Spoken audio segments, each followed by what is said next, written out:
Egipto, la fuente de tesoros arqueológicos más rica del mundo. Vaya, mirad. Bajo este paisaje desértico yacen escondidos los secretos de la antigua civilización. ¡Corre, ven! Nunca había visto nada igual. Ahora, durante una campaña completa de excavaciones, nuestras cámaras han tenido un acceso sin precedentes para seguir a los equipos que están en primera línea en el campo de la arqueología. Esta vez descubriremos las conexiones entre 3 faraones y sus hijos, conexiones que cambiaron la historia. Los grandes constructores, el rey Khufu y su hijo Keops. Es la estatua más icónica de todo el mundo. El rey guerrero Seti y su hijo Ramsés el Grande. Son como los grandes éxitos de las victorias de Ramsés. Y el niño rey Tutankamón y su padre Akenatón, el rey hereje.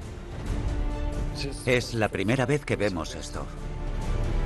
El descubrimiento de estas historias podría reescribir la historia antigua. Hasta ahora, nunca habíamos tenido pruebas. Aquí empezó todo. Madre mía, esto no me lo esperaba.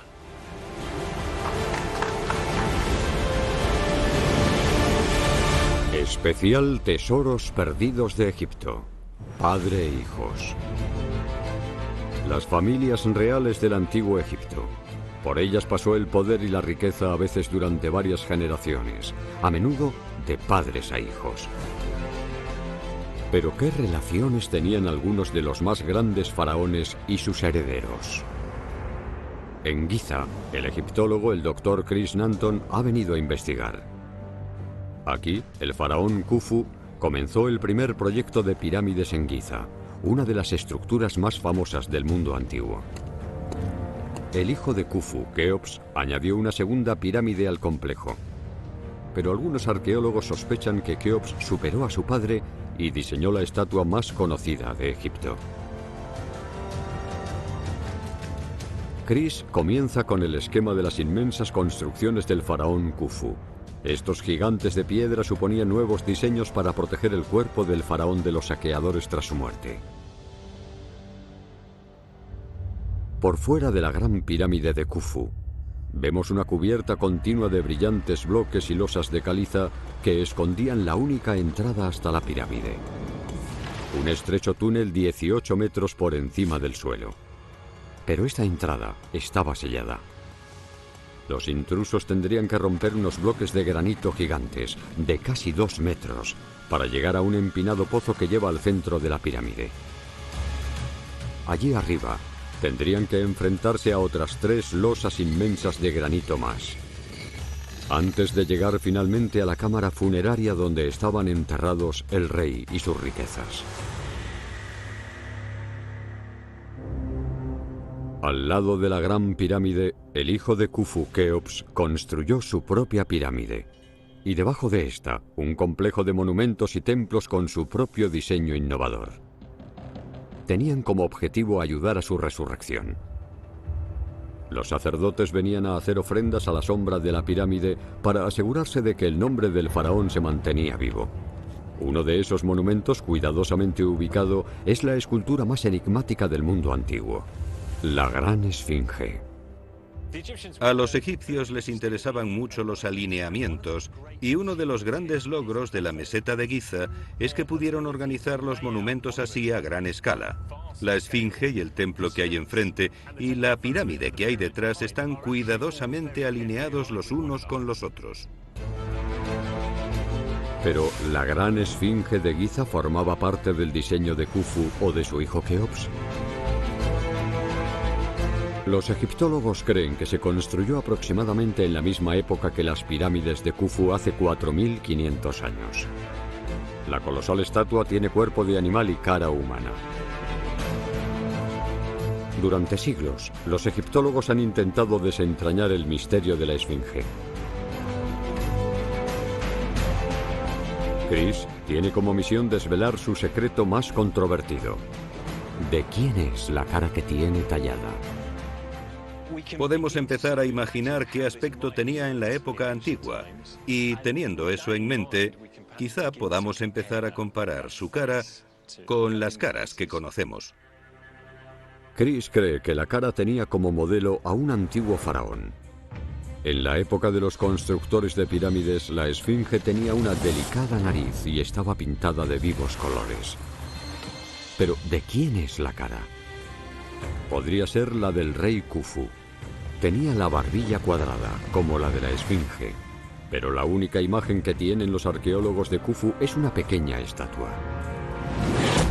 La esfinge en su día tenía barba, igual que el hijo de Khufu, Keops. Cuando Keops llegó a emperador, construyó su pirámide directamente detrás de la esfinge. Pero la barba original se perdió en la antigüedad y se añadió una nueva posteriormente.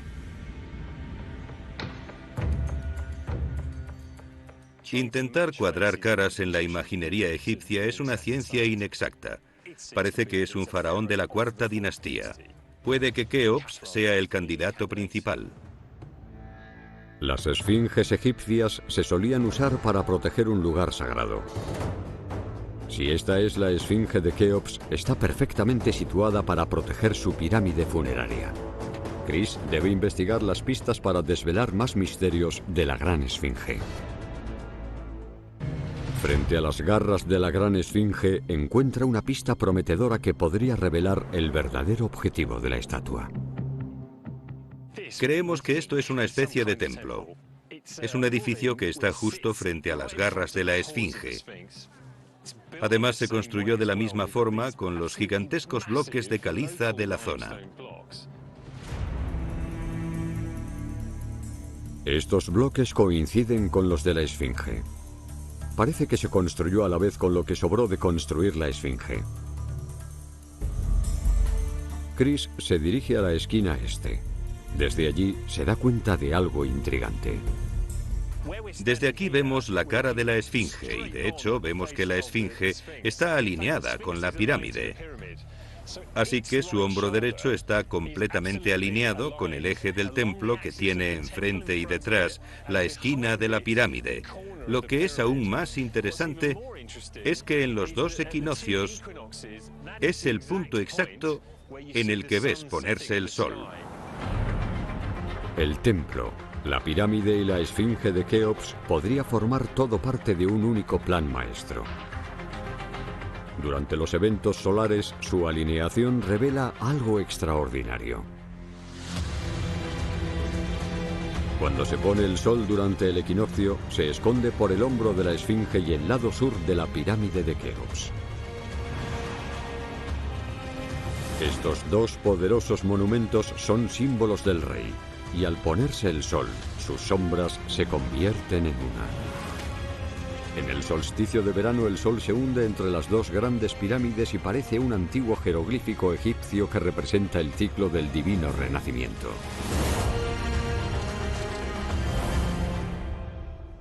Los arquitectos que construyeron el complejo del templo, la pirámide y la esfinge tenían un amplio conocimiento de la cosmología.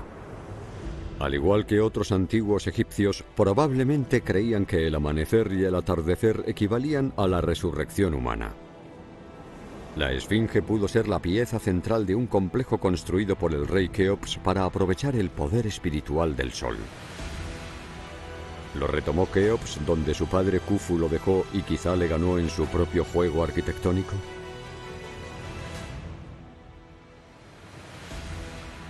Hoy, la esfinge está sola a la sombra de la pirámide. Pero en la época del faraón Keops era la pieza central de un grandioso diseño. Un gran complejo templario con una enorme calzada que conectaba la esfinge con la pirámide de Keops, el lugar de descanso final del faraón. El complejo del templo se extendía por el Nilo, donde había un grandioso puerto. Cuando Keops murió, el barco que portaba su cuerpo debió atracar aquí, antes de ser enterrado en su gran pirámide, a la espera de su resurrección. Quizá Keops mantuvo la tradición de construir de su padre, pero con un plan más grande. que la esfinge fuera la pieza protectora de una maquinaria para la resurrección diseñada para garantizar su propio viaje hasta la otra vida.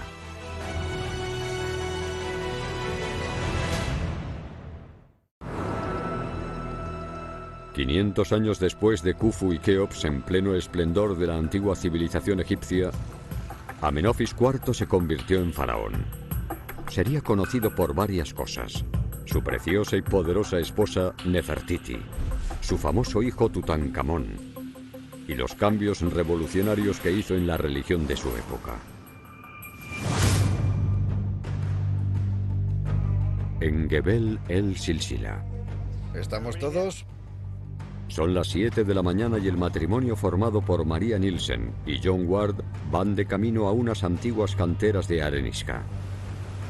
De aquí los faraones, incluido Amenofis, extraían la piedra para sus grandes monumentos, estatuas, templos y palacios. Buenos días, John. Buenos días. Es muy pronto, aún no he tomado suficiente café. Amenofis y su esposa, la reina Nefertiti, abrieron varias canteras aquí. La arenisca dorada de Gebel el-Silsila era adorada y solicitada por todos los faraones. John y María esperan descubrir pistas importantes sobre qué estaban construyendo Amenofis y Nefertiti en esa época. El tamaño de la galería muestra la escala de la excavación. La gente no se da cuenta de la auténtica magnitud. Tan solo este pilar es monumentalmente enorme y soporta el techo que hay encima de mí. ¿Pero qué estaba construyendo Amenofis? ¿Tenía algo que ver con la nueva religión que estaba inventando? Durante más de un milenio, los antiguos egipcios adoraban a más de 2000 dioses y diosas distintos. Su líder era Amón-Ra, a quien los sacerdotes dominantes en Egipto reverenciaban como rey de los dioses. El faraón Amenofis prohibió el culto a Amón y cerró sus templos. Por todo Egipto borró a los antiguos dioses y los reemplazó por una sola deidad: el rey Sol, Atón. Las únicas figuras humanas que quedaron bañándose en los rayos del rey Sol fueron Amenofis, ahora transformado en Akenatón, y su reina Nefertiti. En la descolorida inscripción de la cantera, María vislumbra otro detalle. Aquí está el disco solar. El Sol, el dios de la nueva religión, junto con el primer nombre de Akenatón. Claramente es un signo temprano de veneración a Atón. No hemos encontrado nada similar en ninguna parte de Egipto. Es el más antiguo que conocemos. Aún no lo hemos publicado. Estamos en ello.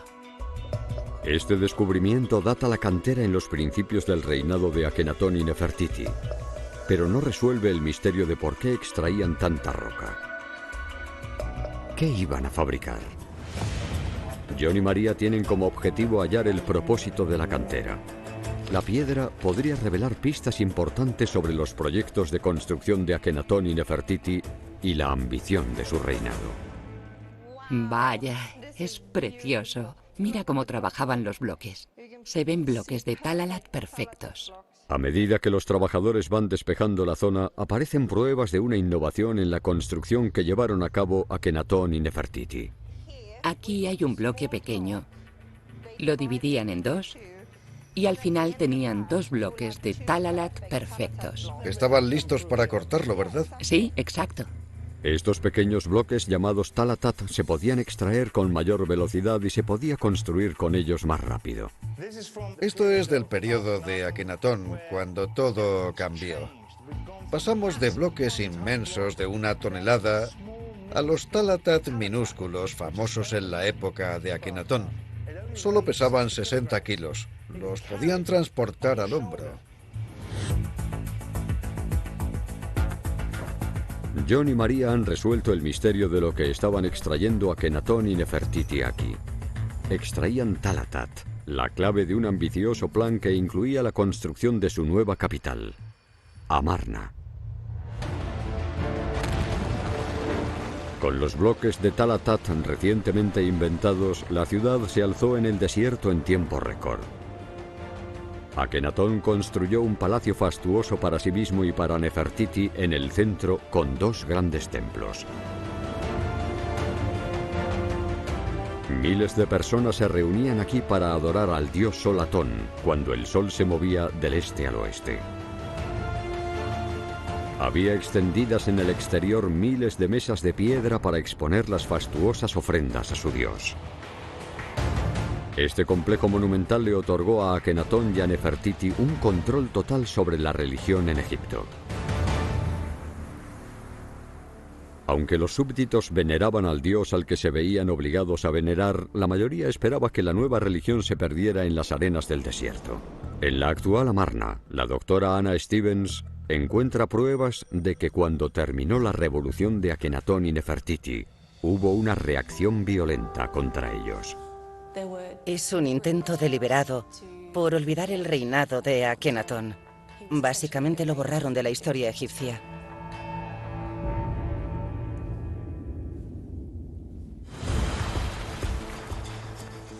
Akenatón y Nefertiti reinaron durante 17 años. Pero cuando el faraón murió, la religión impopular que impuso en Egipto se desmoronó. El pueblo de Egipto volvió a los dioses tradicionales que Akenatón había prohibido. Los enemigos de la religión de Atón se propusieron destruir todo recuerdo del rey y la reina. Su venganza sobre Akenatón consistió en intentar borrarlo de la historia. Pero dejó un legado que sobrevivió.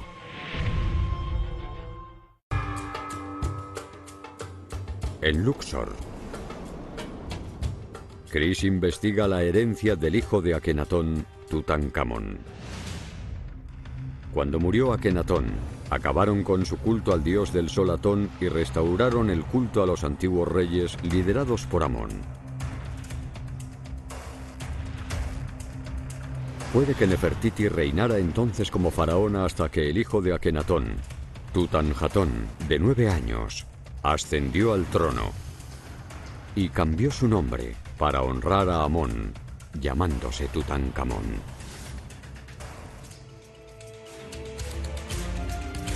Por caprichos del destino, mientras que a Akenatón prácticamente lo borraron de la historia, su joven hijo Tutankamón se convirtió en el faraón más famoso de todos los tiempos. En el Valle de los Reyes, los faraones del nuevo reino excavaban sus tumbas en lo más profundo de las montañas para protegerlas de los ladrones. Chris ha venido a la tumba más conocida de todas, el lugar de descanso final de Tutankamón. La descubrió el arqueólogo Howard Carter bajo varias capas de escombros en 1922. Este es el punto exacto en el que Carter hizo el primer agujero en el bloque y pudo ver la antecámara.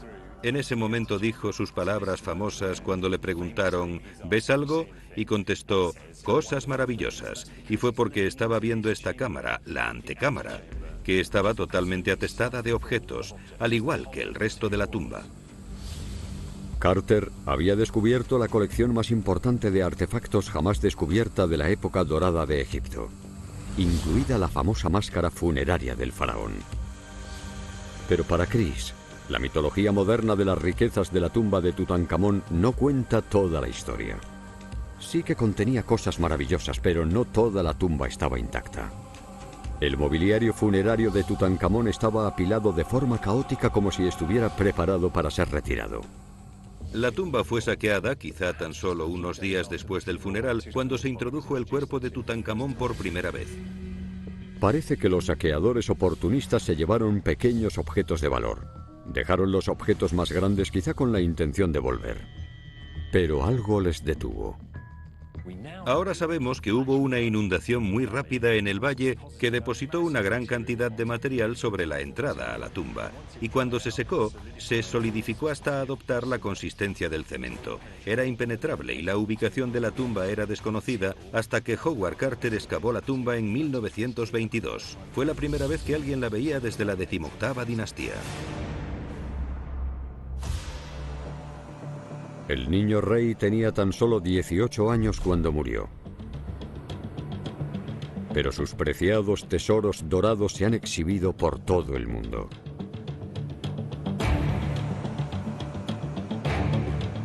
Ahora vuelven a Egipto.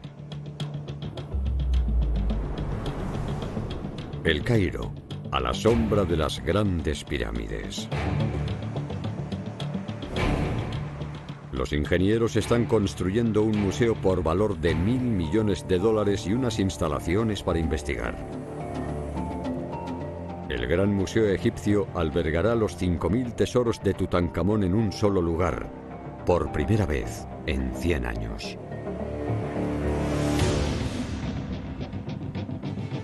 Una de las piezas centrales del museo será el ataúd dorado de Tutankamón.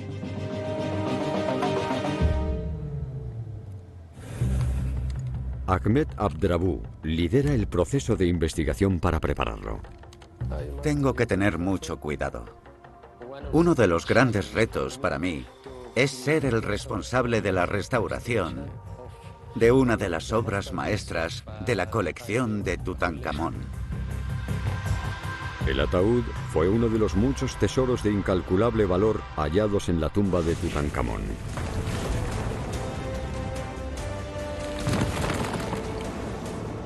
Estos son los objetos que el rey necesitaría en la otra vida. 6 cuadrigas doradas desmontadas, su trono y provisiones de comida y vino.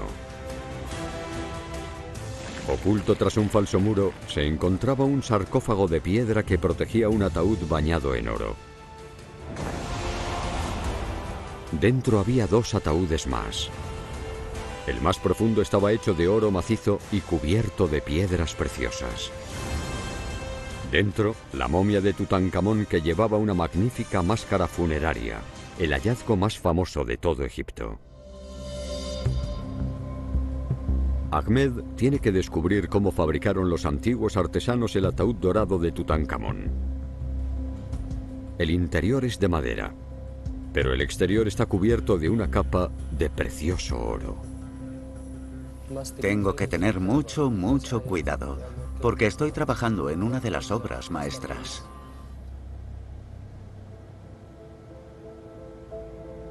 Bajo la lente, Ahmed descubre un secreto extraordinario. El baño de oro tiene un grosor de entre 14 y 18 micras. Los antiguos artesanos podían crear oro tan fino como el film transparente. En otra parte del laboratorio, Ahmed también trabaja en uno de los grandes tesoros de Tutankamón. Una cuadriga dorada. Pero como muchos de los tesoros de Tutankamón hallados por Howard Carter, también se conservó con parafina.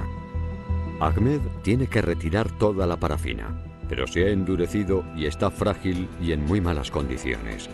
El delicado baño de oro inferior hace que sea una tarea complicada. Tenemos que usar una nueva técnica, un gel, para evitar daños en la superficie.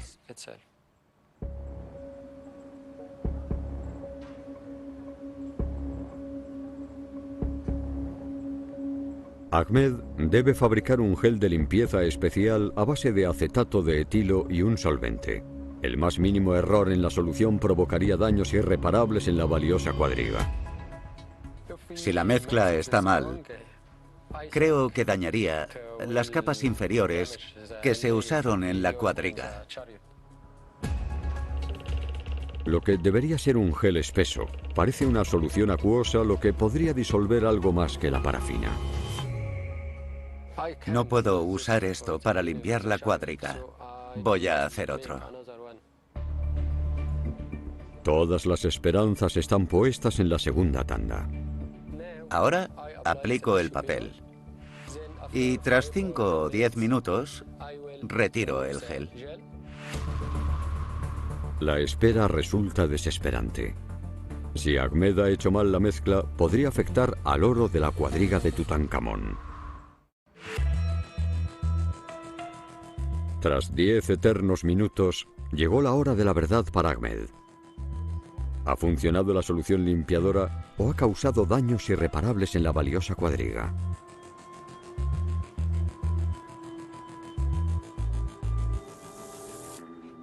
Estoy muy contento. El gel está funcionando. Ya que la solución ha funcionado, Ahmed y su equipo podrán restaurar la cuadriga y podrá estar junto con el resto de tesoros de Tutankamón.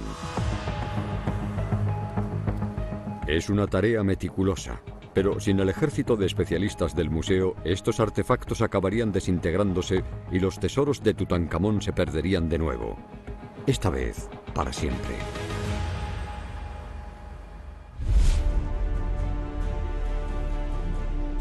Al igual que el de Tutankamón, el nombre de Ramsés el Grande es legendario. En más de 3000 años de historia del antiguo Egipto, ningún faraón sueña siquiera con rivalizar con él.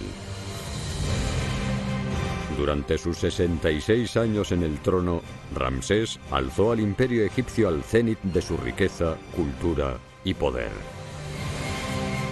Creó un gran legado y fue tan admirado que 9 faraones posteriores tomaron su nombre. Construyó más estatuas, monumentos y templos que ningún otro faraón, cambiando así por siempre el horizonte de Egipto. Ahora los arqueólogos buscan por todo el país los secretos de su éxito. Pero Ramsés tenía un antecesor importante. Su padre, el faraón Seti, no tiene un nombre muy conocido, pero dejó un gran legado. Aquí, en el Valle de los Reyes, se encuentra la tumba magníficamente decorada de Seti, que reinó durante 11 años antes de que Ramsés ascendiera al trono. Alia Ismail ha venido a estudiar las decoraciones en busca de pistas sobre qué legado heredó Ramsés de su padre. Pero tumbas tan importantes como esta corren el riesgo de desaparecer. Las tumbas se construyeron para estar cerradas siempre, y una vez que las hemos abierto, al contacto con el aire y la humedad, la tumba se va degradando. Alia está formando a un equipo de jóvenes conservadores que la ayuden a conservar la tumba con un escaneo 3D de última generación. Durante miles de años, la gente de la zona ha sido quien cuidaba este lugar, y ahora lo hacen también, solo que con la tecnología moderna. Para uno de los miembros del equipo, Mina Fahim Rez, es una oportunidad estupenda de proteger su herencia egipcia. Es algo que llevamos en la sangre. Te sientes como en casa en lugares como la tumba de Seti. Es como... voy a rezar por mi abuelo ahí abajo. Mañana pondrán en práctica su formación para crear un registro 3D de la tumba de Seti I antes de que desaparezca para siempre. Mientras ellos trabajan en la antigua ciudad de Abidos, el doctor Semeh Iskander dirige un equipo cuya misión es excavar lo que algunos arqueólogos creen que es el primer templo construido durante el reinado de Ramsés II. ¡Deprisa, deprisa! ¡Deprisa, deprisa! Egipto, después de Ramsés II, se convirtió en un país totalmente distinto. Este fue el principio. Aquí hay algo personal. Esto es lo que hizo que me interesara este templo. Espera que las pistas halladas en el principio del reinado de Ramsés II puedan desvelar el misterio de qué provocó su posterior éxito. Pero antes, Semeh debe zanjar el centenario debate de si este es el primer monumento construido por Ramsés II o no. Estamos buscando pistas que nos indiquen cuándo se construyó el templo. El equipo busca restos de cimientos bajo los muros del templo, ofrendas enterradas al comienzo de la construcción que esperan que les proporcionen información esencial sobre los orígenes del templo.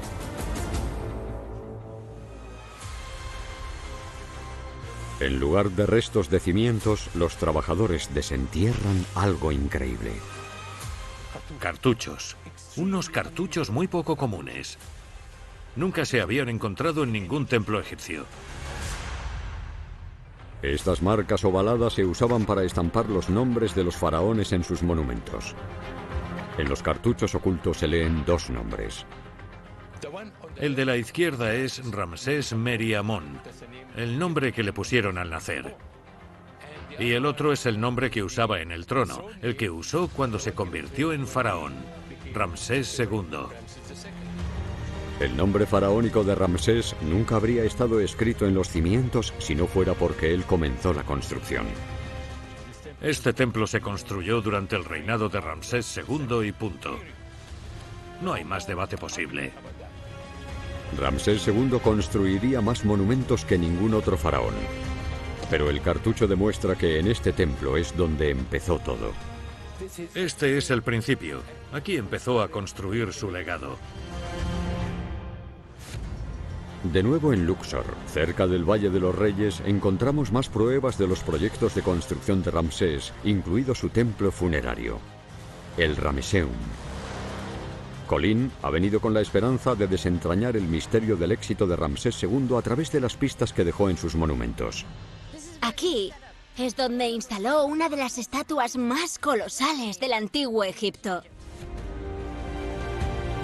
Este enorme santuario, que comenzó a construirse en el segundo año de su reinado, tenía como función que los fieles rezaran por el alma inmortal de Ramsés. Desde el principio, Ramsés ya se centró en ser recordado mucho después de su muerte. Pero Colin cree que este templo puede revelar que el éxito de Ramsés se debió a algo más que a la construcción de monumentos dedicados a su recuerdo. Si no tienes el respaldo de un país increíblemente rico, no puedes encargar una estatua colosal como esta. Lindando con el templo se encuentran enormes cámaras vacías más apropiadas para el almacenamiento que para el rezo. Estas salas de almacenamiento empequeñecen al templo de piedra. Pero, ¿qué pudo almacenarse en estas salas tan enormes? Dentro de las cámaras de Ramsés, Colin halla una pista de lo que se almacenaba aquí. El agujero está en el techo. Esta sala gigante debió de llenarse de grano. Estos enormes silos revelan que este templo tenía una función económica aparte de una función religiosa. Aquí se pueden almacenar 16.500 metros cúbicos de grano. Es una cantidad increíble de riqueza. Estos almacenes de grano podrían alimentar a una parte importante del ejército de Ramsés II. Ramsés II tenía riquezas suficientes para construir monumentos dedicados a su veneración y además tenía recursos para alimentar a un ejército de unos 20.000 hombres. Sin estos recursos económicos, las victorias militares de Egipto no habrían ocurrido jamás. Puede que Ramsés II tuviera un enorme ejército a su disposición, pero para entender cómo lo usó, Colin tendrá que investigar más monumentos. Hoy, cerca, en el Valle de los Reyes, Alia y su equipo intentan registrar la historia creando un escáner 3D de la tumba de Seti, el padre de Ramsés II, con la esperanza de preservarla para las futuras generaciones. Cargan el valioso equipo de escaneo y se dirigen a la tumba. El trabajo de hoy da mucho miedo, porque estamos muy preocupados. No queremos rozar nada. Los altísimos techos de la tumba de Seti tienen 6 metros de altura. Para capturar sus secretos, el equipo debe montar un enorme andamio a centímetros de los valiosos muros. ¿Podemos empezar montando las patas, por favor? Por favor, tened cuidado. Cualquier error podría provocar un daño irreparable en una de las tumbas más valiosas de Egipto. Chicos, ¿podemos empezar a ponerlo en pie?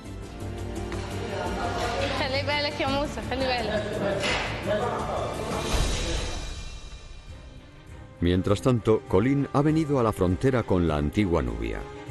Aquí, Ramsés II construyó otro enorme monumento, el templo en la montaña de Abu Simbel.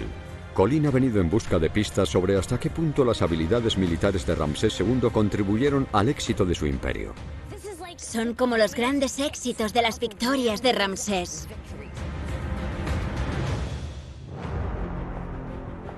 Ramsés II consolidó su imperio en el sur y fue avanzando hacia el norte, enfrentándose a sus poderosos enemigos, los hititas. En templos por todo Egipto, dejó constancia de su victoria frente a los hititas. O eso quería que pensáramos.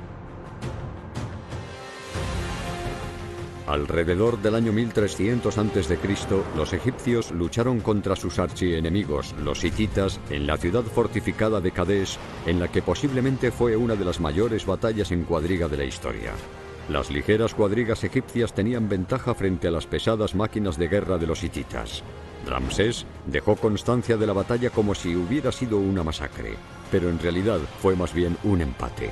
Los dos reyes acordaron una tregua que tuvo como resultado el primer tratado de paz jamás registrado de la historia. Esto permitió que los egipcios dedicaran todos sus recursos a objetivos de tiempos de paz. Construir edificios inmensos como este y comenzar una edad dorada para Egipto. Ramsés II no forjó su éxito gracias a costosísimas campañas militares, sino gracias a su dominio de la diplomacia. Pero para ganarse el corazón de sus ciudadanos tenía que mostrarse como un poderoso guerrero. Está solo en su cuadriga, con las riendas atadas a la espalda, para tener las manos libres para lanzar con el arco. Sabemos que esto es propaganda, porque hasta el texto jeroglífico dice que quien llevaba su escudo, Mena, iba montado en la cuadriga con él. Ramsés II fue un maestro de las relaciones públicas antiguas. No le importaba alterar la verdad para promover una imagen que resultara atractiva a su pueblo. En el santuario del templo, Colín descubre otro secreto del éxito de Ramsés. Aquí, al colocar su estatua entre los grandes dioses de Egipto, Ramsés II usó un astuto truco de luz que ayudaba a representar su propia divinidad. 2 veces al año, los rayos del sol atraviesan todo el templo, iluminando estas figuras del santuario.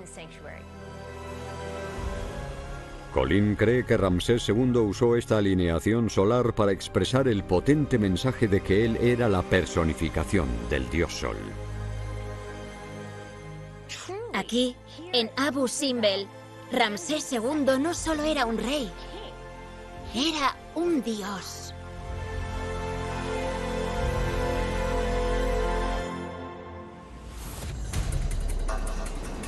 En el Valle de los Reyes, de nuevo en la tumba del padre de Ramsés, Seti I, el equipo de Alia monta un enorme andamio a centímetros de uno de los murales más antiguos y mejor conservados de Egipto. Cualquier daño podría resultar catastrófico. Si se vuelca, se dañaría la superficie de la tumba. Ten cuidado, Hagar. Tienes el muro justo detrás. Quería informar a uno de mis compañeros de que se estaba acercando demasiado al muro. Ya está montado el andamio. Ahora tienen que calibrar el escáner láser 3D, lo que les permitirá modelar las ilustraciones de la superficie de la tumba al más microscópico detalle. El polvo es un gran problema. Por mucho que limpies, nunca está limpio. El equipo está instalado y están listos para empezar. ¡Qué emoción! Es el momento de la verdad. ¿El duro trabajo de Alia dará sus frutos? ¿O todos sus esfuerzos habrán sido en vano? Ahora veremos qué pasa cuando presionemos el botón mágico. Alia y su equipo comienzan a escanear la tumba del rey Seti. Cada pasada del escáner dura 3 minutos, así que tienen que aguantar los nervios durante la espera para ver si su operación ha sido un éxito. Es casi como si estuviéramos haciendo historia. Ha finalizado el escaneado y el equipo corre a comprobar los datos. Bien. Por fin, parece que todo el trabajo ha tenido su recompensa. El escáner ha funcionado a la perfección y ha capturado la superficie de la tumba hasta el más microscópico detalle. Solo podemos entender y conservar y proteger esta tumba si comprendemos por completo las complejas biografías que hay en las capas de la superficie. Estos registros ayudarán a salvar las decoraciones de la tumba y podrían revelar más secretos de la vida de Ramsés II y su padre Seti. Solo se ha descubierto un 10% de lo que hay por ahí. Y hay mucho, muchísimo más que nosotros y las generaciones futuras veremos.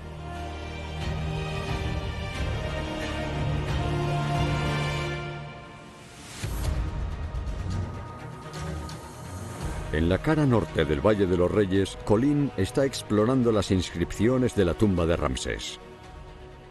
En el año 1213 a.C., tras 66 años en el trono, Ramsés murió con 96 años. Su momia quedó aquí sellada. En las profundidades de la tumba, un andamio sujeta la cámara funeraria de Ramsés II. Estaba muy dañada por una antigua inundación. Pero cuando los arqueólogos descubrieron la tumba, había desaparecido la momia de Ramsés II y casi todas sus riquezas. Su momia debió de estar aquí, en el ataúd, pero ya no está aquí. La historia de Ramsés II no acaba aquí. En busca de su lugar de descanso final, John y Colin siguen un camino por las colinas.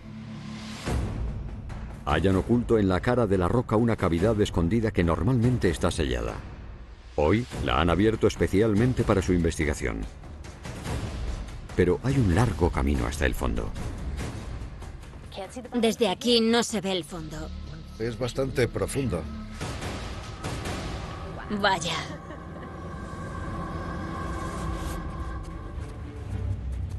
Para investigar el destino de la momia de Ramsés II, John y Colin deben adentrarse más en la oscura tumba medio derruida. Mira, es un poco inestable. Vaya. Los cascos han sido buena idea. Unos exploradores descubrieron a las momias reales en 1881 y dibujaron un plano de dónde estaba enterrado cada faraón. En las profundidades del laberinto, John y Colin descubren una pequeña cámara que pudo ser la tumba de Ramsés II. No me esperaba esto. Vaya. Probablemente el cuerpo de Ramsés II estaba aquí, en esta cámara. Ramsés II se pasó unos 28 siglos descansando aquí. Es extraordinario. Aquí fue donde se descubrió la momia de Ramsés II. Su historia perdura hasta hoy. Su momia se trasladó al Museo de El Cairo, donde sigue expuesta. Que Ramsés II siga existiendo hoy en día es una especie de milagro.